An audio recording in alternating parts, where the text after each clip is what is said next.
TV నేను జ్యోతి. Updates చూద్దాం. AP తన వాటాకు మించి కృష్ణా జలాలను తీసుకెళ్తోందంటూ తెలంగాణ ఫిర్యాదు చేసిన నేపథ్యంలో కృష్ణా బోర్డు నేడు అత్యవసర సమావేశం ఏర్పాటు చేసింది. ఈ మేరకు ఇరు రాష్ట్రాలకు సమాచారం ఇచ్చింది. నీటి వాటాల కేటాయింపు, రెండు రాష్ట్రాల ఆందోళనలపై ఈ సమావేశంలో చర్చించనున్నట్లు తెలుస్తోంది. సిడబ్ల్యూసి చైర్మన్ ఎంకే సిన్హా కూడా ఈ సమావేశానికి వచ్చే అవకాశం ఉంది.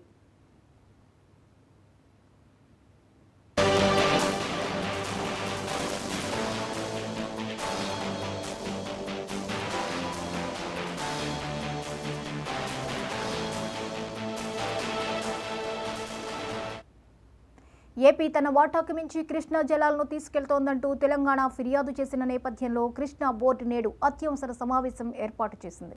ఈ మేరకు ఇరు రాష్ట్రాలకు సమాచారం ఇచ్చింది. నీటి వాటాల కేటాయింపు, రెండు రాష్ట్రాల ఆందోళనలపై ఈ సమావేశంలో చర్చించనున్నట్లు తెలుస్తోంది. సిడబ్ల్యూసి చైర్మన్ ఎంకే సిన్హా కూడా ఈ సమావేశానికి వచ్చే అవకాశం ఉంది.